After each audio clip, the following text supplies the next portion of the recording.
This is The Rome Show with your hosts, Andrew Romanella. I legitimately watched the entire women's triathlon the other day. I gotta tell you, that was exhilarating stuff. Like, I was locked in because... And Rocky Romanella. Right? I want to start hearing that it's important that a team is practicing their defensive 2-minute drill, because no one in the NFL can stop anyone with like, if you have over a minute left, you're kicking a field goal every time. No truer words have been spoken on the Rome Show than that of Rocky Romanella right there. That there is no 2-minute drill defense ever practiced in the National Football League, and boy, was that apparent yesterday for the Miami Dolphins, as they had a chance to get off the schneid, but because they don't listen to the Rome Show and they didn't hear Rocky's point and clearly didn't practice their 2-minute defense, they end up falling to the Atlanta Falcons and losing 6 in a row. But that's not how we're going to start the show today, because it's a happy Monday, everybody, here on the Rome Show. It was my birthday yesterday, and since I wake up so early to do this show, I feel like there's some residuals there. So it feels to me like on this Rome Show this morning, it still is my birthday, 31 years old. And I got to tell you this, before we get into the footy ball or the baseball or even the hockey or the basketball, before Rocky calls us in and does his rundowns with us, which we love every single week, I just need to let everybody know this, okay? If you tell me that because I turned 31 years old, I need to feel older now, or I need to feel like you're 31, you're past your whatever, you may want to call it prime or whatever the statements are, right? Oh, you're getting older. Oh, happy 31st. You know what? I feel like I'm 18 mentally. And I think that's what people need to understand. That's my message for you on this Monday morning, people, okay? It is a cliche that age is just a number. But I had a high school English teacher named Mr. Martin. And when Mr. Martin spoke to you, man, you listened. And he would kind of talk something like this. He'd take a deep breath. Andrew. You know, and he had this deep, really deep and like a voice you wanted to listen to. And he would always say, cliches are cliches for a reason, because they're true. And I feel like it is a cliche that's wrong, the cliche about getting older, because it's not just, you get older. I get it. Things happen to your body. But at the same time, it's a mindset. Like, if you want to feel like you're 31 and you feel like you're getting older and you feel like you can't do things, then you're not going to do things. But if you have the mindset that it doesn't matter what the age number is, you're going to live your life every single day, happy, fired up, and ready to rock, that's what you're going to do. So that's what I do every single day. But yesterday was my birthday, and for people around me that know me, my birthday is a special time. It's a special day. I believe everybody in America should celebrate their birthday. I don't care how old you turn, whether you turn 21, you're 40, you're 5, or anywhere in between or outside of those constraints. Just celebrate your birthday, man. It is the day that you came onto this earth. And you might be mad you turned 31. You might be mad you turned 52 or 75 or whatever the case is. But on that given day, you should just be fired up, because that's your day. That's your day. So that's my note for everybody on a Monday morning. Andrew Romanella here. I'll be joined with Rocky Romanella soon. We got a lot on the docket for you. National Football League Week 7. And I tell you what, that's been pretty fun. The football league has been very fun this year. I think I say that. I think I start every show this way. But that's because finally, I think we have one of those seasons in the National Football League where you just have a lot of really cool storylines. You have a lot of teams that are in the fight. I mean, the NFC, the top of the NFC is off the charts. So we got the footy ball to get into today. I got my morning hotcakes, as Rocky always makes fun of me because he thinks I think that joke is so funny. And maybe it's not as funny as I think. We have your highlights of the week. Of course, Rocky's rundowns coming up here in a minute. Plus, straight off the Rome, your Romalytic, turn up the volume, and the Romy Awards. You know the deal. Stay with us all the way until, well, let me be honest with everybody today, might be a shorter little bit more condensed Rome show today. And if you're a follower of this show, you're going to laugh at this. But, I have my office, which I leave a computer charger in. I have my apartment, which I leave a computer charger in. So usually when I come to school to do the show in the morning before I go to work, I stop into the office, I grab my computer charger, I come into the room. Well, completely forgot this morning that 3 days ago, my office key snapped off in a door. So I don't have an office key right now. I'm waiting for a new one to come to me.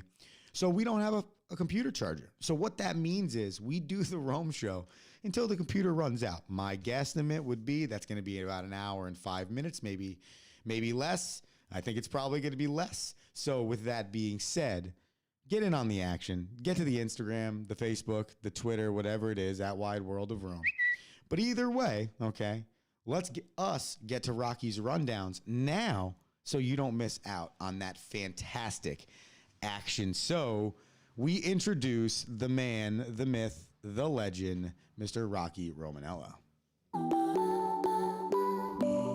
Rockies. Rundowns. Rockies. Run it down.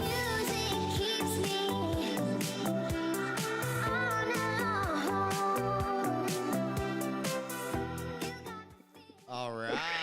Oh, good morning, Andrew and Romo Sapiens alike. Woo! My name is Rocky Romanella, and I'm going to be rolling with you for the next half hour or so. This is another edition of Rocky's Rundown, and I still can't sit through the opening sounder without laughing. That's why we did it. So good, and happy show birthday to you, Mr. Romanella. Thank you. I appreciate it, Phil. Like I said to the people at the Open, it still feels like my birthday because we wake up so early to do the show. Yeah, exactly. It's definitely still your birthday, and as Andrew is a birthday guy, I'm like the anti-birthday guy. I whatever. It's just another day for me. So It's so true. It is so true. We have so much on the dot. Like what I've prepared for you this morning, I think there's a couple things that are going to get you fired up. And before I take you through, which I actually really love doing now, is every game in the NFL. I've got a couple non-NFL rundowns for you. Oh, that's exciting. I'd love to chat about. Hey, you know what? It's called Rocky's Rundown for a reason. Go ahead. So I'm going to start in a place that it might spark your interest. I'm going to start in NCAA college football for you today. Oh, wow. Okay. So when I looked at the games on Saturday, I actually thought the upset was coming Northwestern over Michigan. I was like, they're 6-0. They're going to play an unranked Northwestern. This is where they're going to lose, which they didn't. It was actually Penn State who decided to take that loss in a 9-overtime game. Oh, man. What a joke, by the way, that is. It's not a 9 overtime. It's not 9 overtimes. It's a joke. It's an absolute joke. It's nine possessions. 9 possessions of a 2-point conversions? 9 plays. What are we doing? Oh, I was honestly... I don't hate it, but I don't know how you could even reduce them in the standings that much. A, but B, let's be really serious here. At that point, okay, let's just have a field goal kickoff. It'd be more entertaining. I'd rather watch both teams' bad field goal kickers go out there and miss from 27 consistently than watch them run the football up the middle on 7 straight 2-point conversions till it works for somebody. That would be sick if they started at the 5-yard line and just backed it up 5 yards until someone missed. Yeah, it's like the shootout in hockey or soccer. It's just it. You should put You should put okay, there's a 4 overtime limit, and then it goes to field goal kickers. Yes. To me, that's way more entertaining. God, that'd be awesome. But that would be awesome. You can get back on the rundown. I just have to say, nothing pissed me off more than watching them call that the longest game in history when it wasn't really 9 overtimes. No, and by the way, I actually like it from the 35 better than the 2-point conversion, but that's just me. Agreed. Because I think it goes shorter. But anyways, so the reason I have NCAA football and I know that CFB, the playoffs, they're not. I think the selection committee starts soon, maybe this week. I know they had the pre-show last week or the week before on Tuesday night. But here's what I don't understand. Okay. is I don't understand the rankings. Okay, Alabama is number 3, and they lost to an unranked team. Yep. Iowa is 9 or 10, depending on the poll you're looking at. They lost to an unranked team. Right. Okay, and you've got another. So there's 3 one-loss teams behind that are in front of undefeated teams, and 3 of the one-loss teams all lost, or 3 of the 4 one-loss teams lost to unranked opponents. Right. So, like, how is Alabama, who loses to an unranked team, ahead of Oklahoma? Well, and this is How is Ohio State, actually, Ohio State has the only legitimate loss because they lost to Oregon. But here's my problem, and I agree. This is the problem with the whole college football thing, right? It's not necessarily about your record. It's not necessarily about fairness. It's all about who the people in these committees that do these rankings think is the top 4 teams based on the schedule and the conference that they are in. And then, as crazy as it sounds, which is asinine, which is why expanding it is the only way to truly do it right, is then they're like, oh, okay, well, they didn't win right.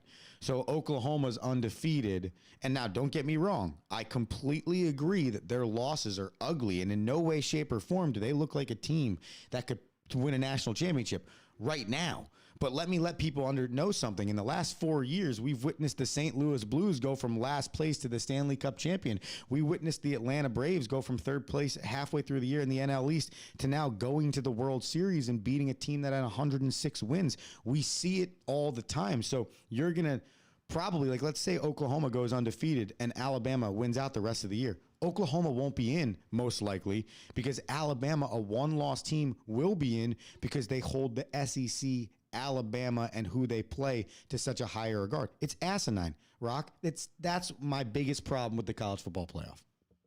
It's literally impossible to follow. Like, I don't understand how 8-0 Oklahoma, 7-0 Michigan, and 7-0 Michigan State are not ahead of Alabama, Ohio State, and Oregon, all with 1 loss. Asinine. It's absolutely ridiculous. And then Iowa, poor Iowa, they were number 4. They dropped to number 9. They're not even in the top 10 in one of them. Like, I just don't get it.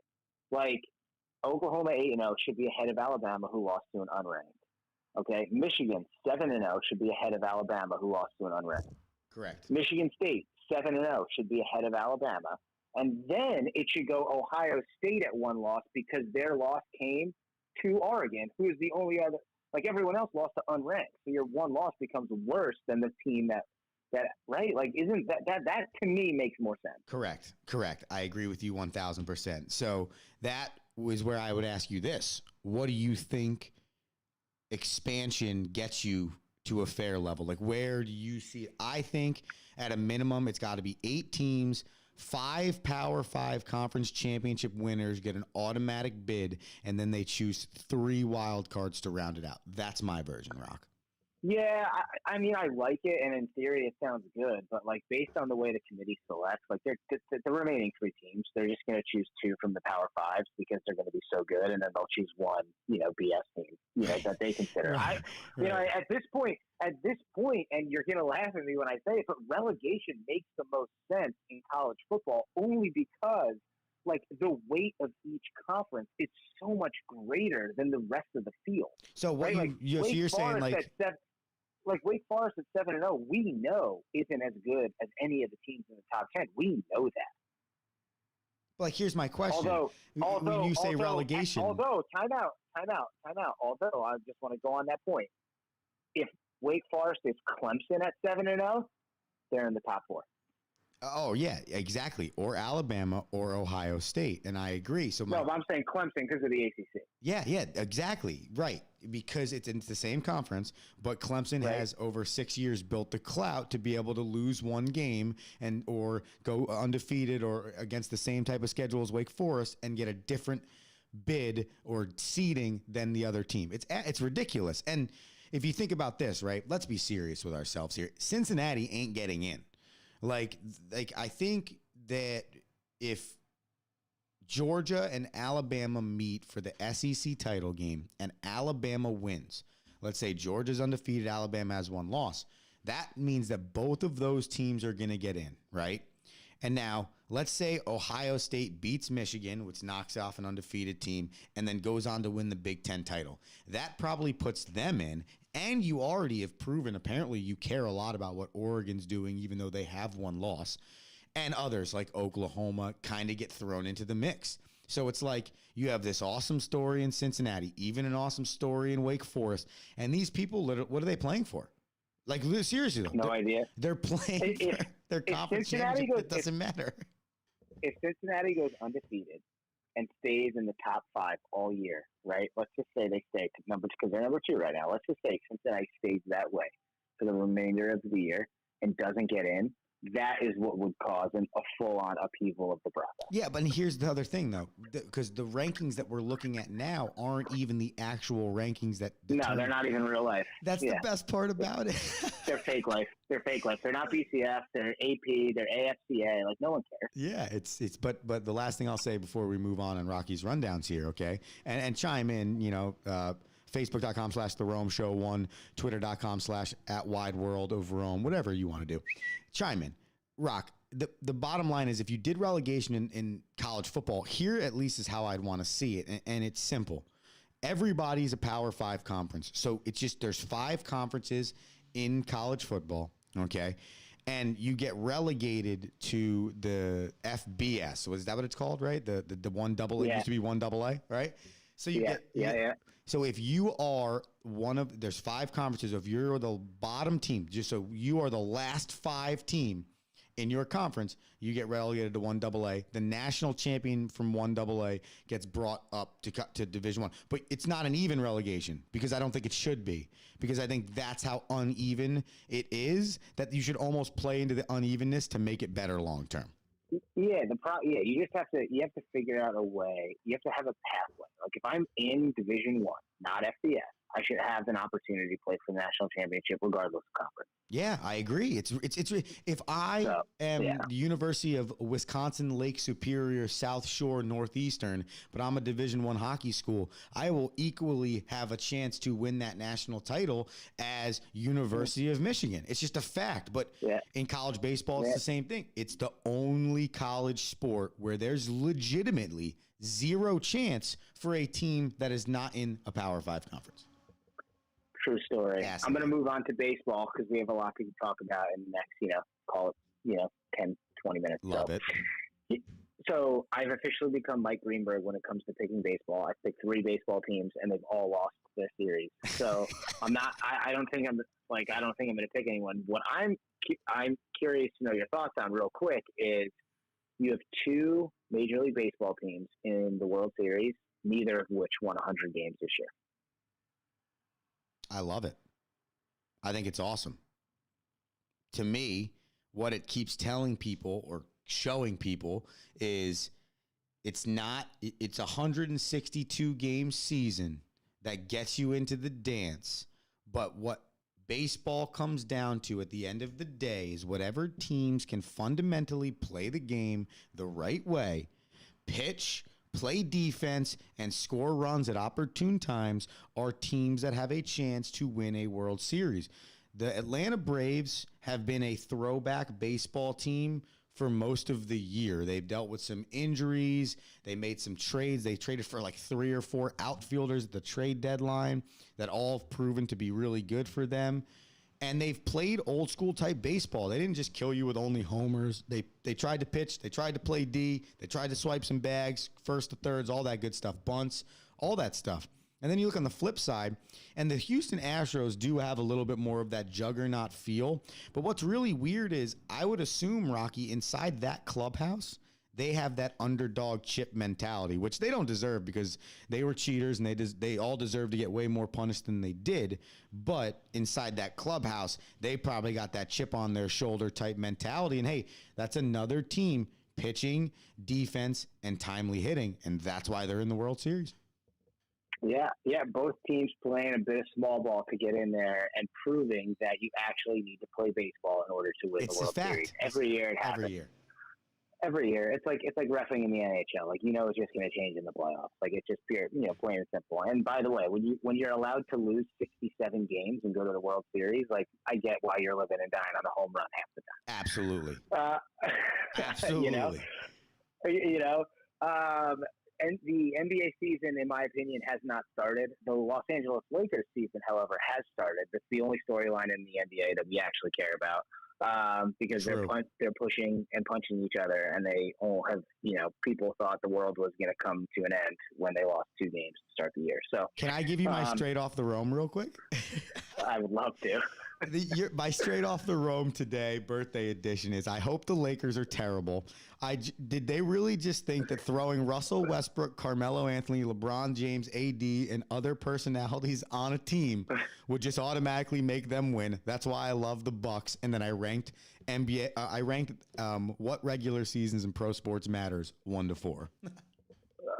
It's amazing, and basketball is just incredible. Yeah, it's insane. Punching. No one even talking about. No one even talking about Kyrie anymore. Like, literally the entire. And no one's talking about Ben Simmons anymore. No. The entire NBA focus is on the Los Angeles Lakers. Yeah, because there's not one other story I've seen. But you know what though, and in a weird way, right? For me, and it's straight off the Rome because I was like thinking about it last night. I'm like, this is a joke, right? Like, the sad part about it is they're still going to make the playoffs, and like, but like, you know what this is? This is all of us really wanting it to matter. Like, if they suck and all of a sudden they're 1-15, now the NBA can tell people the regular season matters this year, because if you want to see 2 or 3 of the game's best 20 or 30 players on one team in the playoffs and a premier franchise, you have to watch them for 65 games, try and struggle, fight, claw, and try and get into the postseason. And then you throw the play-in game in there. So for the NBA, if I'm Adam Silver in the front office, I'm like, keep losing, fight each other some more for all I care. But then about halfway through, I need you to come back and go on some crazy streak so that the regular season matters, because the fact is, Rock, and it really doesn't to the NBA players. Yeah, well, we'll see. Because, last year I thought, me and you commented on it a lot. We thought that was one of the best parity seasons the NBA has had in recent memory. And we both thought it was because of the play-in game. And the playoffs, in my opinion, were better too. So we'll see if they can go back to back from that standpoint. The NHL is back. We're 4, 5, 6 games in. We still have 4 teams that are undefeated in Florida, Carolina, St. Louis, and Edmonton. Random cities. The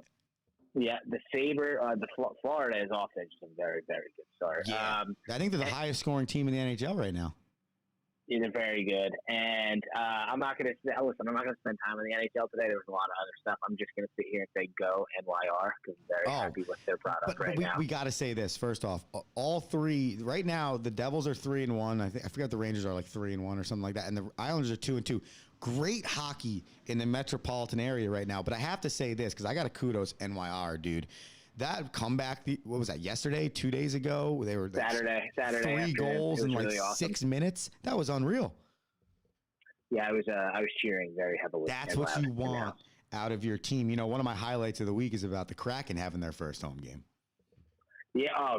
Did you read the story on their stadium? How they built it? No, I didn't. So someone else said something to me about how it was really cool, but I didn't get to chance to read up on it. Can you fill us in the Homo sapiens? Yeah, so the building is the roof is a historical landmark. That's how old it is. And like all the past Seattle professional hockey teams had played there. And then they raised the roof with like hydraulics. And then they built the stadium underneath it because you couldn't touch the roof so the roof and the window like settings are all original. It's like the greenest, like all of the ice is created by rainwater. Wow. So it's like, it rains on the building and it filters into the system that creates the ice, which is pretty cool. The place is powered by solar panels. So it's like pretty much you're skating on green ice, which is cool. That is and there's 2 jumbotrons on either end of the ice. Well, yeah, I was reading up the other day on how like the atmosphere there was unbelievable for the first game. If it's anything like a Sounders game, not even a Seahawks game. I mean, the Sounders could be as loud as the Seahawks fan. So if it's anything like that, then it's going to be an absolute madhouse. That's a great point out of you. So I'm going to go through the NFL now before I sound off on the rundown here. And rather than go through every game, let me just pick out some of the bigger storylines, because I've labeled, as everyone else has labeled it. It was tight end. It was National Tight End Week, which everyone was having a kick out of yesterday. I was too, which was cool. I've labeled it Blowout Sunday, because it was the first time we saw some seriously lopsided scores. That's funny. I was calling it Safety Sunday.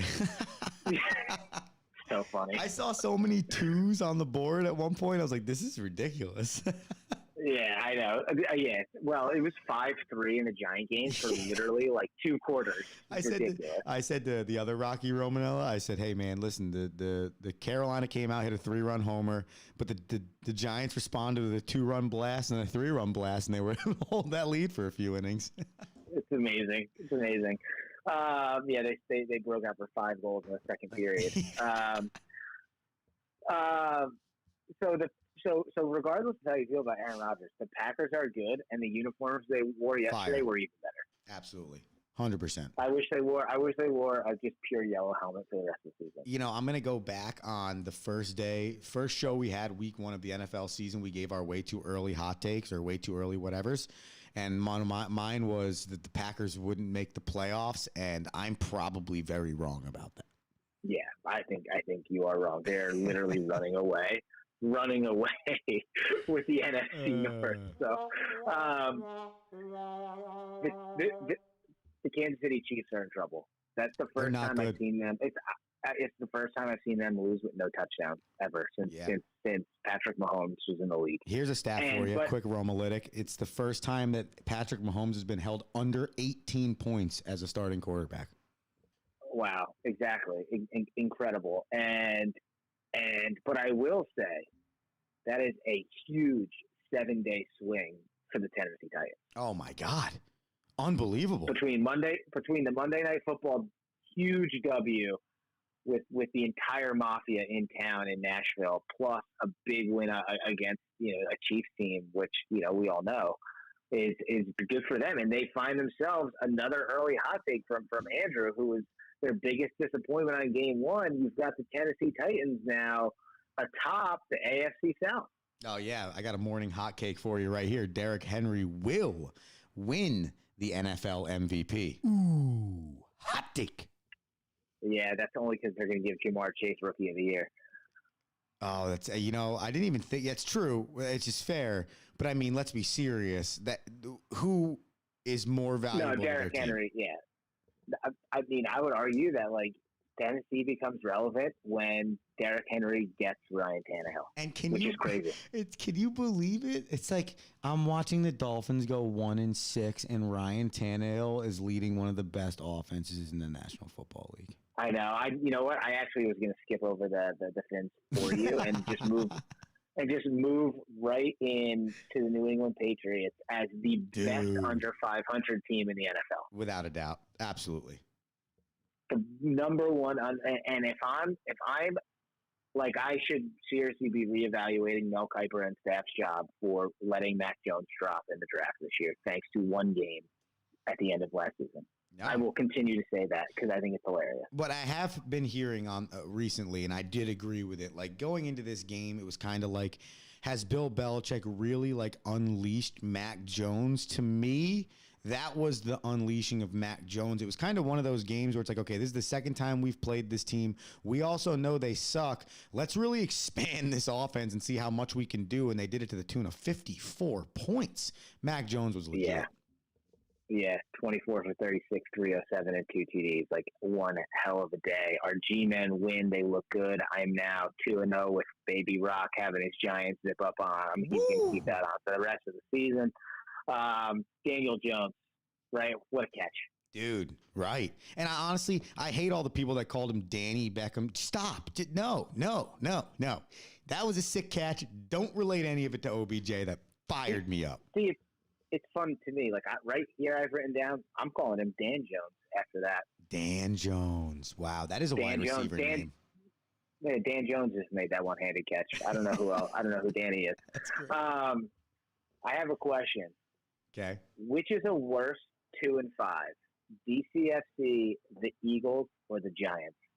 I think the worst 2-5 is is DCFC, without a doubt in my mind, because I think when you came into the year, you knew the Eagles and the Giants would be competing for that like third and fourth spot. At least, not that you knew it, but I just felt like it was more likely that those two would be in the bottom and DCFC and the Dallas Cowboys would be at the top.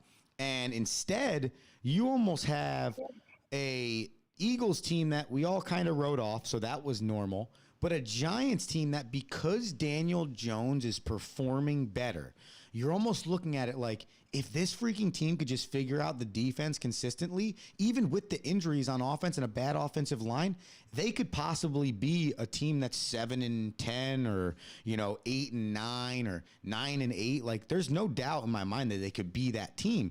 But DCFC had higher expectations. So for them to look at themselves and say, we're sitting right here by the Giants, we didn't think, no one really thought the Giants were going to be great, and they all thought DCFC would compete for the division. So my answer, DCFC. Wow. For all same reasons, I thought the Eagles. I mean, no one's even talking about them. I mean, they're not even up in a conversation. Yeah, right, but everyone knew they were going to suck. I mean, it's not even a conversation. They're like the most irrelevant team in national NFL talk right now, in my opinion. Yeah, but don't you mean like what's the Lions worst? The Lions are getting more play than the Eagles right now. Yeah, but we all expected the Eagles to suck. Like only person on this planet that thought the Eagles are going to be good was Sean O'Neill. All right, let me fire through the rest here. So, the Chicago Bears are so happy that they're in the same division as the Detroit Lions. Oh, or else my they God. wouldn't even. Because the Bears are in California, are in the Carolina Panther territory. Like, they're a bad 3-4. Like, it looks bad. It isn't even a good 3-4. You're like, holy crap, we might actually suck. Right. So that's crazy. The Bucs are just unstoppable, and like, the Lions just love competing and losing. And the last thing I have written down on the rundown is the San Francisco 49ers are falling apart. And in my opinion, Kyle Shanahan's job is in jeopardy based on the way they're losing. Do you want to hear another morning hot cake? Yes. Jimmy Garoppolo will be a starter for another team next year. And my guess is the Cleveland Browns. Ooh, hot take. Why is everyone moving on from Baker Mayfield? Can someone explain this to me? Because here's I think a telltale sign as to whether or not a quarterback can be like your Super Bowl champion. Anytime, if the Giants ever didn't have Eli Manning under center, at any point they weren't winning Super Bowls, right? Like, if Eli got hurt and somebody else had to continue on, they weren't winning a Super Bowl. And the team would not look better with Eli. Case Keenum, I'm not saying the team looked better with Case Keenum, but it didn't necessarily skip a beat on a Thursday with an insane amount of injuries, 2 offensive line starters and 2 running backs and a wide receiver out. And they still won, and Case Keenum put up the same type of stat line Baker Mayfield would. If Case Keenum is going to run the offense the same way Baker Mayfield would, that tells me that he's not necessarily the guy. Do I like him? I don't think he's bad, but I'm just saying they're going to be done with Jimmy G in San Francisco, and Baker's contract is up. Who knows? We'll see. Number one, no. The turn on Baker over the last 7 days is an embarrassment to all. It's as bad as all of the people who said Tom Brady was too old 7 years ago. I have not turned on his him. last 3 Super Bowls. You just turned on him. You said Case Keenum can run the offense as good as Baker Mayfield. They beat the Broncos 17-14. It's not like they whipped the world up. All right. And Baker's been putting up like 20, 30, like 3, 4, 5 touchdown games this year. So no, I'm sorry. The turn on Baker Mayfield is completely ridiculous and irrational. If Jimmy Garoppolo is going to find himself on a team, in my opinion, and I'm only going to say this because I actually believe this to be true. I hope it's the Dolphins. Right. Well, no, because you made the point already, right? Like, the Giants can't run a world where they have one quarterback anymore. Yes. Because Daniel Jones is just not good enough. So if I'm the Giants, I'm looking at someone like Jimmy G and then a draft pick, right? Like, I want to draft a quarterback and I want to bring in a veteran who can start. That way I would want to bring in a Case Keenum or a Jimmy Garoppolo, a Teddy Bridgewater. I would want to bring someone like that in and draft someone, and now all the quarterbacks get better. That's a great right? point. Like, but let me just tell you this. Right, like, here's Baker Mayfield's stat line this year. Okay, 24th in the league in passing yards, 1474. 27th in the league in touchdown passes, 6. And he's 25th in the league in QBR, which is 25th. He's the best thing he's done hasn't really turned the football over from an interception standpoint. I mean, those aren't numbers that are jumping off the page. Listen, I've been a pretty big critical of Baker, although this year I'm on his team, and do not Tim Tebow Baker Mayfield right now, because that's what's about to happen. You cannot draft Baker Mayfield first overall, and then in his 4th year or 5th year, has the team in a position to compete for a division championship, get back to the playoffs, and you're going to tell me he is no longer the guy after you just put all of that time and energy into the rebuild. No chance. That's Rocky's rundown for you, ladies and gentlemen. Wow. I take the last word. Wow, that was That's exceptional stuff out of you. Just exceptional stuff. And just bringing the heat every Monday morning. That's what I do for you. I got a page of notes. I was prepared. I was ready to go. I'll be listening beyond the Facebook comments. Romo Sapiens, you have yourselves a great day. This is Romanella Rocky signing off. Dude, later. And I will say this in response to Mr. Rocky Romanello there in the nicest way possible. I am not saying they shouldn't re-sign Baker Mayfield. I'm just saying when you look at Jimmy G and you look at what's going on with Baker Mayfield, for some reason it just has the makings of those two won't be with their team next year. I don't know why, because Baker, they got to re-sign, and Jimmy G, they drafted Trey Lance. I could be so wrong, just like the Packers, but I just got that weird vibe yesterday. So, I think Baker's good enough. I would take him in Miami. Shit, I would take him in Miami. Come on down, Baker. We're way better than what we got going on. So I'm not discrediting whether he's a good enough QB. I just think, I don't know, maybe that's what the Browns are thinking. Either way, Rocky kills it on the rundown every single week. If you missed some of the rundown, all of the rundown, you want more of the rundown, you just need to head over to wherever you listen to podcasts. Search Wide World of Rome and hit the subscribe button, and you'll find this podcast and so many more. We're going to take a quick commercial break, and then we're going to finish up the show here on 12 Ounce Sports Radio, Zingo TV, channel 761, Facebook, YouTube, and Twitter Live. It's the Rome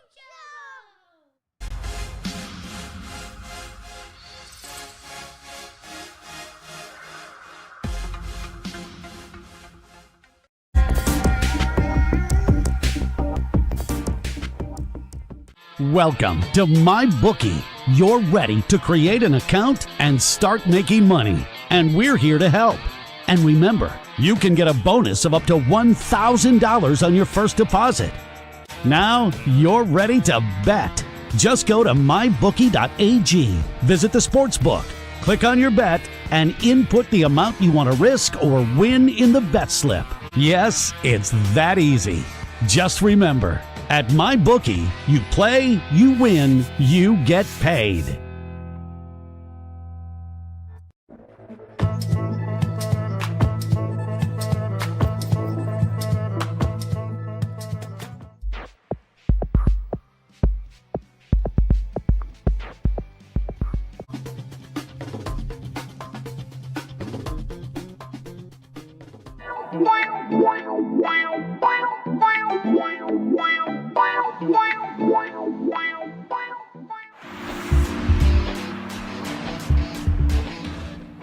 Change your game with the all-new Pro Rock Hockey Stick, a Canadian company providing a top-of-the-line twig at an affordable price. Pro Rock sticks are extremely lightweight, balanced, and provide the perfect kick point. Get your fully customized stick today at prorock.com. Play like a Pro Rock.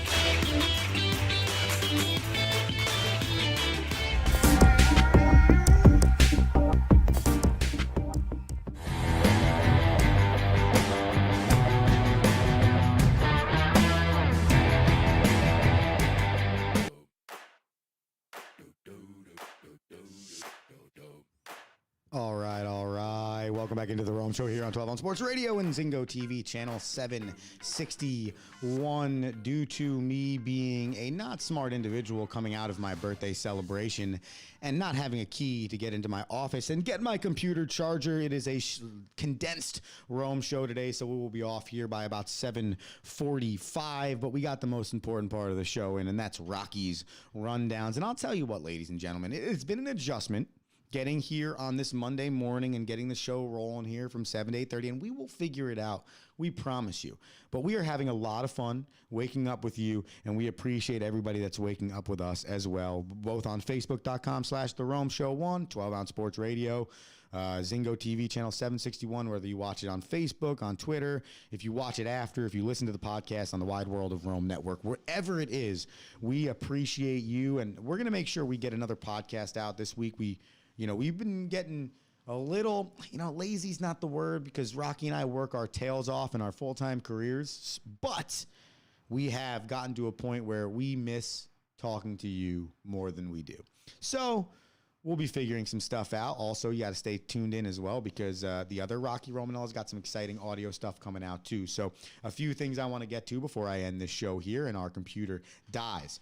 The World Series starts tomorrow, and I am freaking excited. The Houston Astros will play host to the Atlanta Braves in Game 1, October 26th. Shout out, happy birthday to my sister G. Marie, October 26th, at 8:09 p.m. Here is your pitching matchup, ladies and gentlemen. Charlie Morton will be the starter for the Houston Astros, and Framber Valdez will be the starter for the Atlanta Braves. Some stat lines for you just to give you a little insight into the first game of this series. Charlie Morton has started 3 games this postseason, thrown 14.1 innings, given up 10 hits, 6 earned runs, 19 Ks, but Atlanta is 1-2 in his starts this postseason. However, he has a lower ERA away from Houston than at home. And for those that don't know, this game will be played in Houston. So it's interesting to see that his ERA jumps 0.55 points at home comparative to on the road. The batting average also decreases on the road about 30 points. So we'll see if if the Atlanta Braves can take advantage of Morton having some splits that show maybe a little bit more run giving up at home. On the flip side, Framber Valdez for the Atlanta Braves has also started 3 games this postseason, thrown 15 innings. And in that time, he's allowed 16 hits, which is a little bit of a high number, only 7 earned runs though. And he struck out 13. However, and then not all the wins get credited to both these guys, but it still matters to know Framber Valdez is 3-0. The team is when he starts in the postseason. So that's something interesting. And another interesting fact for Framber Valdez, he is way better at on the road than at home. So I think that, again, more hits, more Ks. So it's interesting to see. We'll see what happens. But for Framber, way better ERA, way better statistics in May, June, start to taper off a little bit July, August, and September. But okay in the postseason.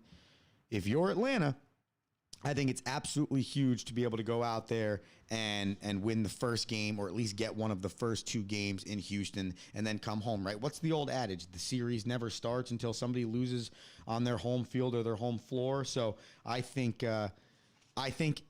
ultimately Houston has the advantage in this series. I feel like they have better bats. I feel like their pitching could be perceived as deeper. But the reason why I think Atlanta's going to win the World Series, okay, I just believe it, is they have that aura of a team that just finds a way. And when you have teams like that just find a way, you're almost like, how can I bet against them?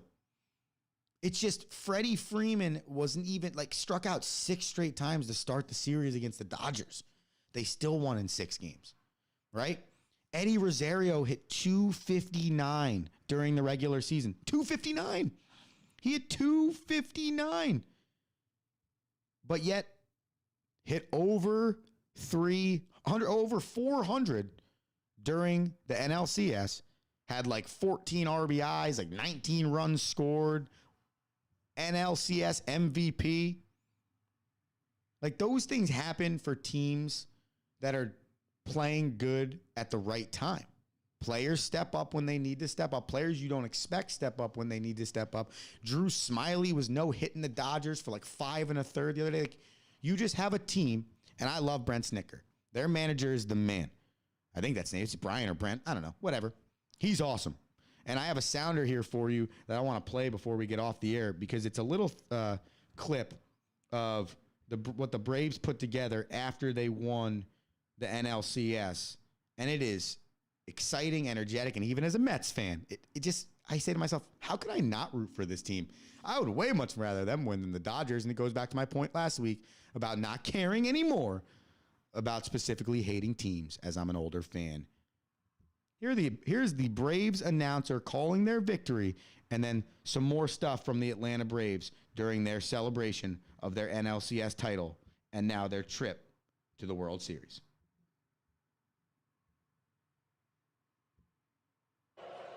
Here's a 1-0. And on the ground, Swanson, he's got it to his feet. Throws a pass.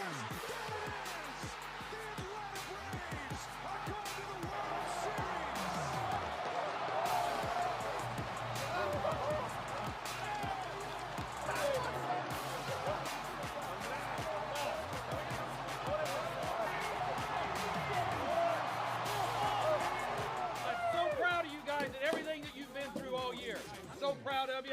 I'm proud and blessed to be here leading you, and it's a friggin' honor, boys. Enjoy.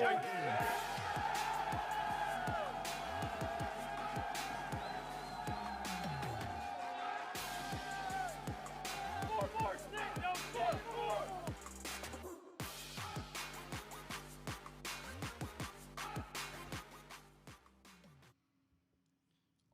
Awesome stuff from the Atlanta Braves. Truly deserving of everything, and it's been a lot of fun to watch. That has been the Rome Show. Today, October 25th, 2021. We will be back next Monday with you for a full hour-and-a-half vehicle. I will absolutely remember my charger. I promise you that. If you missed any of this condensed show, be sure to get it on the podcast at Wide World of Rome on Instagram and Twitter. You know the deal. Thank you.